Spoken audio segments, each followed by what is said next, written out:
WBC qualifiers get started on February 21st in Taiwan with 4 teams: Taiwan, Nicaragua, Spain, and South Africa. 2 teams will qualify for the 2026 WBC. The other 2 will have to try again in 3 years. It's still 2 weeks away, but rosters are already out. Those came out earlier this week.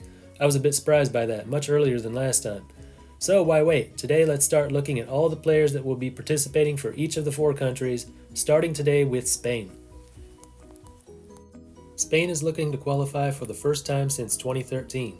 At the last WBC qualifier in 2022 in Germany, Spain came 1 win away from the WBC, losing to Great Britain, then to the Czech Republic in the final game. The Czechs and the Brits then went on to win at the WBC and automatically qualified for the 2026 edition.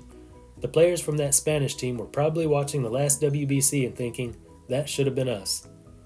Since then, they achieved something they hadn't done in 68 years. They won the 2023 European Baseball Championship, beating the Czech Republic, Netherlands, and Great Britain on their way to the title, proving that they are among the best in baseball in Europe.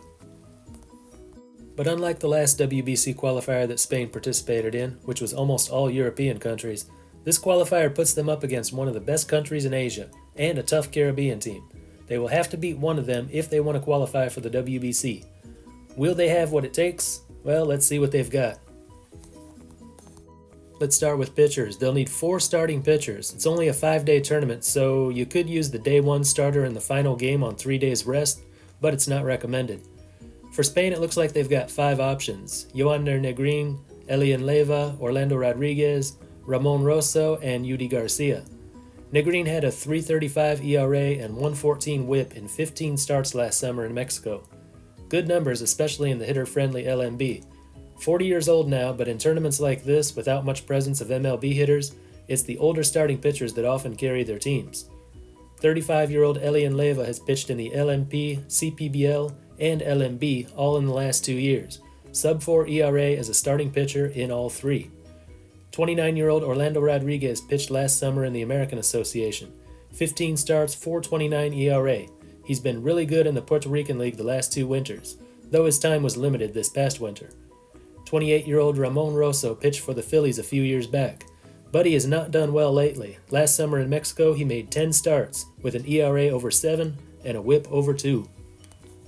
32-year-old Yudi Garcia struggled in the Atlantic League last summer, but he's pitched in Nicaragua the last 3 winters with a sub-4 ERA every year.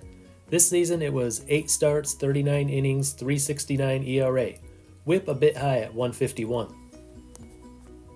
In the bullpen, there's 38-year-old Reiner Cruz. He appeared in 74 games at the major league level, but that was a long time ago. He played limited time in the Venezuelan and Dominican leagues last year, but didn't play anywhere this season, as far as I can tell. He'll be looking for some redemption here. In the last WBC qualifier, he came out in the 9th, with Spain holding a 1-run lead. He blew the save in the 9th and allowed the game-winning run to score in the 10th, losing the game as Britain advanced and Spain did not. 33-year-old Fernando Baez also pitched for Spain at the last WBC qualifier. 2 scoreless innings in their first meeting with the Czech team, but 1 inning, 2 runs versus Great Britain. He pitched in the Italian League for San Marino last summer. 10 appearances, 20 innings, 35 strikeouts. ERA and WHIP an identical 0.90. Daniel Alvarez, a former AAA prospect, pitched in Venezuela recently, but it didn't go so well.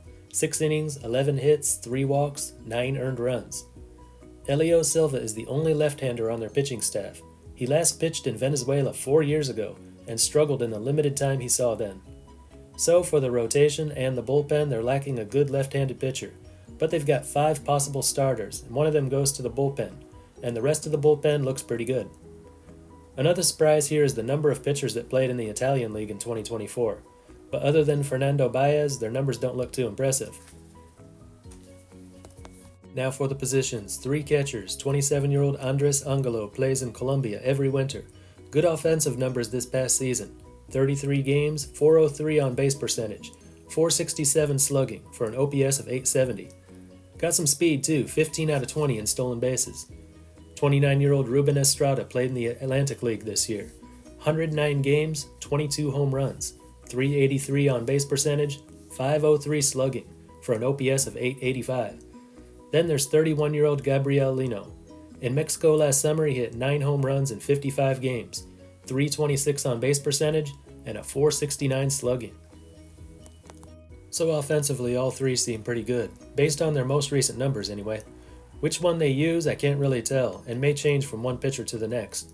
At the last WBC qualifier, Lino started all 4 games. Good on defense, but had trouble at the plate. In the infield, 21-year-old Carlos Colmenares brings some youth to the lineup. A single-A Rays prospect. Most recently, he hit 6 home runs in 39 games in the Australian Baseball League this winter. He can play second, third, and short. 24-year-old third baseman Wander Encarnacion had an .851 OPS in the Italian League last year. 30-year-old Luis Guillorme, the only active Major League player in this qualifier. Last year, he played in 77 games for 3 different Major League teams. Batted .205, on base .301, slugging .273. Not so good, but that's the Major League level we're talking about. Plays second base most of the time.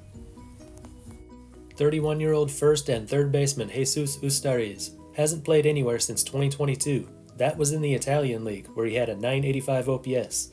But nothing since then. 30-year-old Edgar Rondon, second, third, short, same story, last appeared in the Italian League. 1110 OPS. At the last WBC qualifiers, he was Spain's starting first baseman, with a 1423 OPS. Edison Valerio was the starting third baseman on that team, with an OPS of 1317 in the 4 games. In the outfield, 35-year-old Angel Beltre played 1 season in MLB, 12 years ago.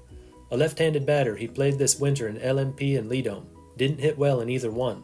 The winter before, he played in 36 games in Lidom with an .838 OPS. At the 2023 WBC qualifier, Beltre batted leadoff for Spain, going 6 out of 18 at the plate. 25-year-old Felix Stevens, a Cubs prospect. Last summer split time in Double-A and high Single-A.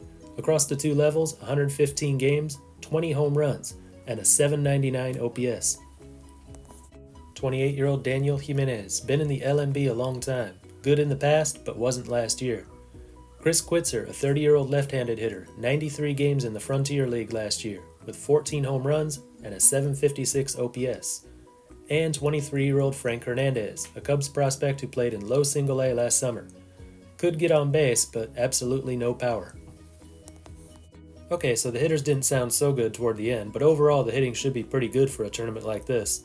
I like the balance they've got, with some players from the minors, some from independent leagues, Mexican League, Italian League, and 1 active Major League player, something no other team has. The number of Italian League players used to fill out the roster might be something to worry about. But last time, one of their best hitters, Edgar Rondon, was from the Italian League. And that's important here too. Because they'll only be playing 4 games at most, you want to try and find guys who will be able to storm right out of the gates. They don't have a couple weeks to get into the rhythm. So if someone was able to do that 2.5 years ago, it's a good bet they can do it again. Rondon is back with this team, and so is Edison Valeria, 2 good hitters from the last qualifier.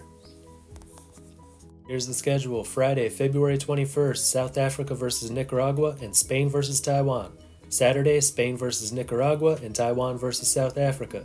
Sunday, South Africa versus Spain and Nicaragua versus Taiwan. The first place team from that 3-day round robin earns a spot in the WBC. The second and third place teams will meet one more time on Tuesday. Monday is a day off. The winner of Tuesday's game gets the other spot in the WBC. They will be favored over South Africa. They started the last qualifier by beating South Africa in the opening game. But it was close. A South Africa rally in the 9th came up short, and Spain escaped with a 1-run win. That was the first game. Maybe they really hadn't woken up yet. This time around, they'll have the opposite problem. They face South Africa last. After giving all they've got versus Taiwan and Nicaragua, they'll be up against a South Africa team that'll likely need a win to stay alive. The South Africans may be all in on this one. Spain will be favored, but there's a lot of potential for an upset there. Their opening game is against Taiwan. If they were to beat Taiwan in Taiwan, it would be the biggest upset in WBC qualifier history, especially right after Taiwan's Premier 12 title run.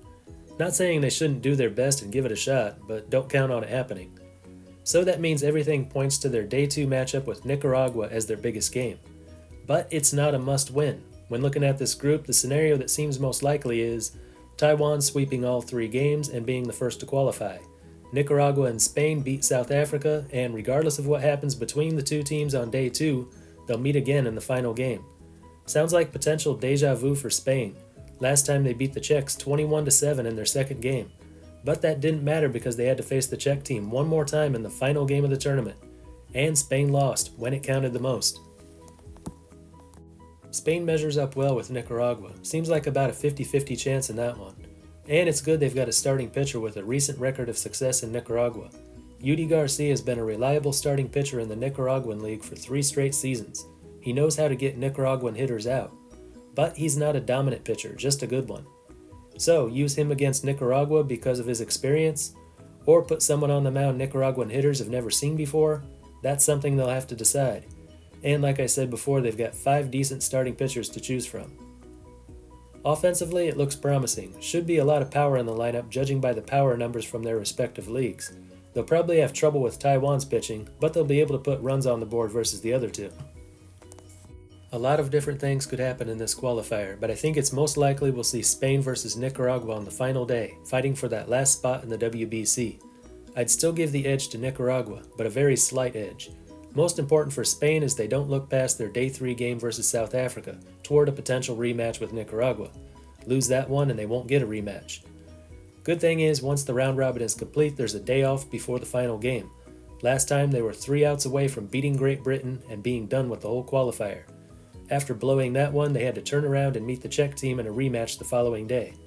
This time the rematch should be expected, and there will be a day off in between to regroup and focus on the elimination game. So anyway, that is Spain. Previews for South Africa, Nicaragua, and Taiwan coming up next week. That's all for this one, and until next time, this is Baseball International. See ya!